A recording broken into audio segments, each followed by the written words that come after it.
برضه عايز اتكلم عليها وهي مسألة اللعيبة الثابتة. لعيبة كتير بتلعب بشكل ثابت وممكن يكون في بعض الأوقات مستواها مش أحسن حاجة، ولعيبة تانية على الدكة مستنية نص فرصة. ليه اللعيبة دي ما بتلعبش؟ أهلا وسهلا بيكم، معاكم مصطفى أحمد من كورتيتش. النهاردة هنتكلم على ماتش الأهلي وشباب بلوزداد. أول حاجة هنبدأ قبل ما نتكلم على الماتش هنبدأ بتشكيل النادي الأهلي. في حراسة المرمى محمد الشناوي، قدامه الدفاع من الشمال لليمين يحيى عطية الله، رامي ربيعة، أشرف داري، وخالد عبد الفتاح في الباك اليمين. قدامهم في خط النص اكرم توفيق، عمرو السولية ومروان عطية. قدامهم في خط الهجوم حسين الشحات، رضا سليم، وسام ابو علي. انا طبعا يعني الحمد لله على السلامه الكابتن اشرف داري. ده في الاول، وطبعا انا مبسوط جدا ان انا شفته في التشكيل الاساسي، ان هو لعيب مميز وفعلا قدر ان هو يثبت ده بشكل مبدئي. طبعا مش هقول ان هو قدر انه يثبته بشكل كبير، بس يعني بشكل مبدئي هو كويس. وقدر انه يقدم ماتش محترم جدا. طبعا الشوط الاول ما كانش احسن حاجه، النادي الاهلي ما لعبش ماتش كويس. ويدخل جون فينا في الشناوي. يعني انا شايفه ان هي كانت كره تتشال، بس للاسف دخلت في الشناوي. انا هتكلم في حاجه برضو على الشوط الاول، هي الجمهور. بص، انا معاك ان انا ممكن اكون زعلان من النادي الاهلي، ممكن اكون متضايق على فرقتي، ممكن انتقد، لكن ما ينفعش اشتم في اللعيبه. يعني هم على فكره بني ادمين، مهما كان يعني مبادئ النادي الاهلي في ان هم ما يردوش، هم برضو بيسمعوا الكلام وبيتضايقوا. تمام. في يعني طرق كتير قوي للانتقاد غير الطرق اللي اتعملت في الماتش. ما ينفعش ابقى بكلم لعيبه بعينها وامشوا. يعني الطريقه دي مش احسن حاجه. تمام.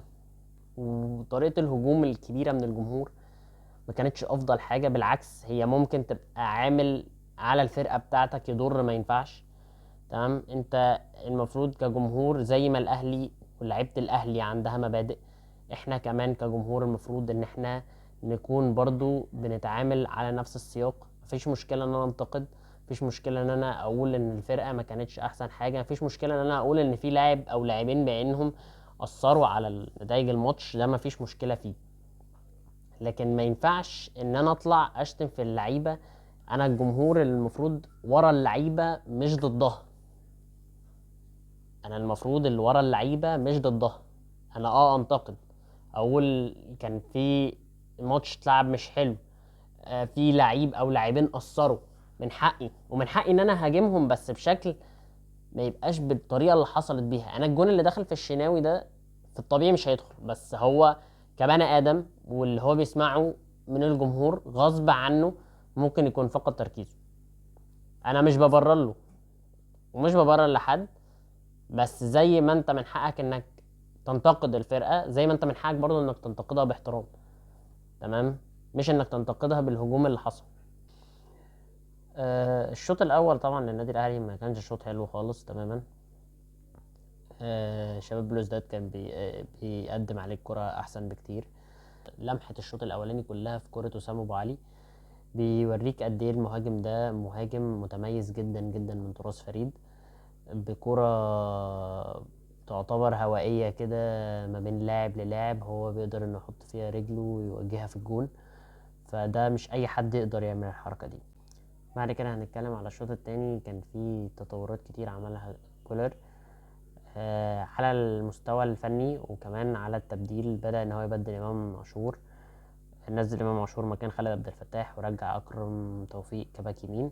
بدأ يظبط التشكيلة بشكل احسن. انا عايز اتكلم برضو على حاجة.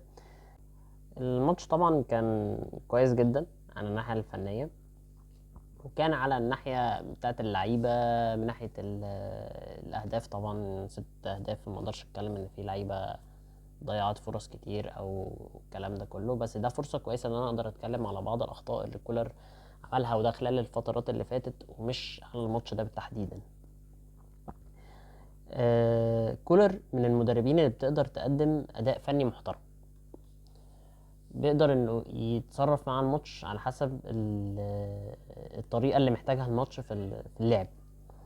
بس كولر عنده بعض الاخطاء.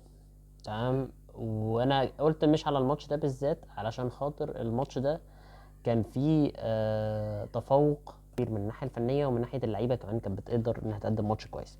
بس هي الفكره كلها اللي انا عايز اتكلم فيه ان كولر للاسف عنده مشكله ما صلحهاش مع اللعيبه. يعني احنا قلنا الماتش ده على جنب، هو عارفها وعلى طول بيطلع يتكلم عليها، وهي مشكله ضياع الفرص. للاسف ضياع الفرص هي مش حاجه على اللاعب بس، هي حاجه كمان على المدرب. لو نفتكر فايلر او فتره فايلر، الفتره دي رمضان صبحي كان بيضيع كتير قوي، كان بيضيع كتير كتير يعني. وكلنا كنا عارفين رمضان صبحي حته قدام الجون دي مش احسن حاجه. لما فايلر جه مسك، احنا شفنا رمضان صبحي بيهدف كتير، شفناه بيلعب ورا المهاجم على طول. يعني بمجرد ما المهاجم مثلا بتضيع منه كوره، لا هو بيغطي ورا المهاجم بيقدر انه يسجل. وكمان ساعات بقى بيلعب مهاجم وهمي. فده كانت حته تحسب لفايلر. فالمدرب مش عليه ان هو يحط تكتيكات فنيه وبس، انت عليك ان انت تغير من مستوى فرقتك، وعليك ان انت تحسن من مستواهم. فمشكله كولر ان هو للاسف ما بيقدرش انه يتعامل مع لعيبته، ان هو يدربها على حاجات هي المفروض من اساسيات المدرب، مش مجرد انه يحط تشكيله فنيه وبس. المدرب المفروض ان هو يمرن فرقته ان هم ازاي يقدروا يفنشوا صح، ازاي يقدروا ان هم يسجلوا، ازاي من انصاف الفرص ان هم يسجلوا. ده هينفعهم جدا في ماتشات ما لهاش يعني فرص كتير ان انت تروح بيها على الجون. انت ممكن تكون بتطلع مثلا تقابل فرق مثلا افريقيه بره، الفرق دي بيبقى صعب ان انت توصل للجون عندها كتير، فلازم تبقى انت بتستغل اقل الفرص. كولر للاسف ما بيعرفش يمرن فرقته على الحته دي. هو بيقدر يعمل اداء فني او خطه فنيه محترمه، بس ما بيقدرش يمرن فرقته على الحته دي. وده طبعا بيحط الفرقه كلها في مشكله. وخلي بالك برضو ان هو الاهلي يعني برضو لما هيوصل لفرص كتير هيسجل منها، لان لعيبه الاهلي مش لعيبه قليله، هم احسن لعيبه في مصر تقريبا، فهم مش لعيبه قليلين، فطبيعي ان هم هيسجلوا من وسط الفرص الكتير. بس انا هنا اقدر اقيم المدرب من حيث ان هو كويس ولا لا لما الفرص تبقى قليله واللعيبه بتسجل. ساعتها اقدر اقول ان المدرب ده فعلا مدرب كويس جدا، قدر انه يشتغل مع الفرقه كويس. لكن انت كل ماتش لما بتخسر فيه او بتتعادل بتقول انا عندي مشكله في ضياع الفرص، طب انت ما صلحتهاش، ودي من اكبر مشاكلك. حاجه تانية برضو عايز اتكلم عليها، وهي مساله اللعيبه الثابته. لعيبه كتير بتلعب بشكل ثابت، وممكن يكون في بعض الاوقات مستواها مش احسن حاجه، ولعيبه تانية على الدكه مستنيه نص فرصه. ليه اللعيبه دي ما بتلعبش؟ يعني مثلا زي ما انا اتكلمت قبل كده عن الماتش بتاع باتشوكا، بان كريم الدبيس ما لعبش، والراجل ده كويس على فكره. وبرده خلينا نتكلم على عمر الساعي. عمر الساعي ما لعبش. انا هنا في التشكيله قلت اشرف داري، واشرف داري انا تكيت فيها شويه، لان اشرف داري حد جديد بالنسبه لقائمه يعني بالنسبه لقائمه الفرقه، حد من الصفقات اللي جت، ولعيب كويس جدا جدا، وقدر انه يقدم ده يعني بشكل مبدئي في الماتش ده.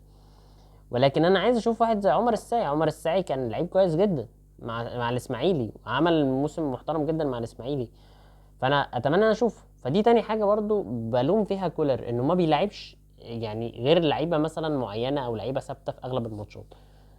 امام عاشور قدم ماتش كويس، تمام، بس برضه في الاول وفي الاخر انا شايف ان واحد زي عمر الساعي يستاهل ان هو يلعب، يستاهل ان هو ياخد فرصه.